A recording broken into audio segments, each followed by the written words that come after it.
Supreme কোর্টের একজন বিজ্ঞ আইনজীবী জনাব মহসিন রশিদ হাইকোর্টে একটা রিট পিটিশন ফাইল করেছিল। সেই রিট পিটিশনে উনি মূলত দুইটি জিনিস চেয়েছিলেন।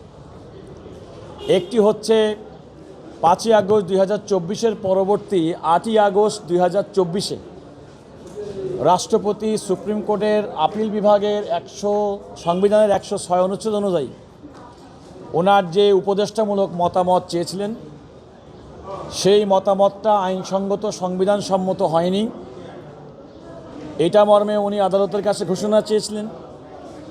দ্বিতীয়ত উনি চেয়েছিলেন যে আমাদের বর্তমানে সংবিধান কাজ করছে না, দেশে কোনো নির্বাহী বিভাগ নেই, পার্লামেন্ট নেই। ওনার বক্তব্য অনুযায়ী একমাত্র সুপ্রিম কোর্ট ছিল না, ওনার বক্তব্য অনুযায়ী। সুতরাং একটা অন্তর্বর্তীকালীন সাংবিধানিক কাঠামো প্রণয়ন করার জন্য বলা হোক, এটা হচ্ছে ওনার মূল বক্তব্য। হাইকোর্ট ডিভিশন ওনার এই রিট পিটিশনটি সরাসরি খারিজ করে দিয়েছিলেন। তার বিরুদ্ধে উনি সুপ্রিম কোর্টের আপিল বিভাগে আপিল করেছেন। বাংলাদেশের মাননীয় প্রধান বিচারপতি সহ 7 সদস্যের আপিল বিভাগের বেঞ্চে এটা শুনানি হয়েছে এবং শুনানির এক পর্যায়ে আমি সুপ্রিম কোর্টের একজন আইনজীবী হিসেবে আমি আদালতের সামনে বলেছি এই বিষয়ে, যেহেতু সাংবিধানিক প্রশ্ন জড়িত এই দেশের নাগরিক হিসেবে, সুতরাং এই বিষয়ে আমি আদালতে আমার বক্তব্য উপস্থাপন করতে চাই।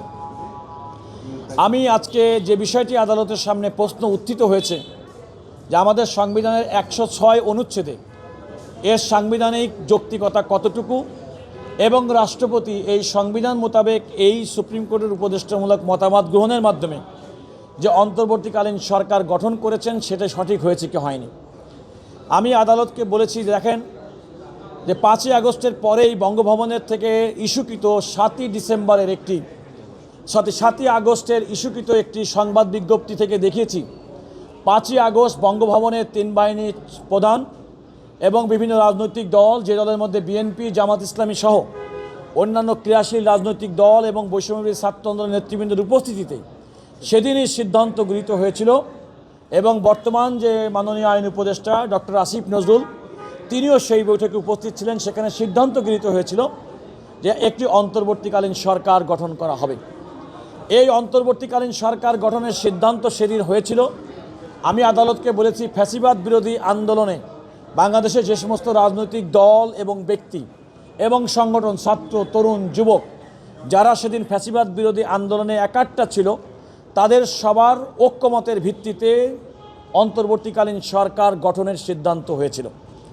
যেহেতু তাদের সবার ঐক্যমতের ভিত্তিতে অন্তর্বর্তীকালীন সরকার গঠিত হয়েছিল, আমি আরেকটি কথা বলেছি যে আমাদের সংবিধান অনুযায়ী আমাদের রাষ্ট্রপতি কিন্তু নির্বাহী বিভাগের অন্তর্ভুক্ত একজন ব্যক্তি এবং সে কারণে যেহেতু রাষ্ট্রপতি সাংবিধানিকভাবে তিনি নিয়োজিত ছিলেন এবং তিনি তার নেতৃত্বে তার সভাপতিত্বে অনুষ্ঠিত বৈঠকে অন্তর্বর্তীকালীন সরকার গঠনের যে সিদ্ধান্ত নিয়েছিলেন সেটা সংবিধান সম্মত।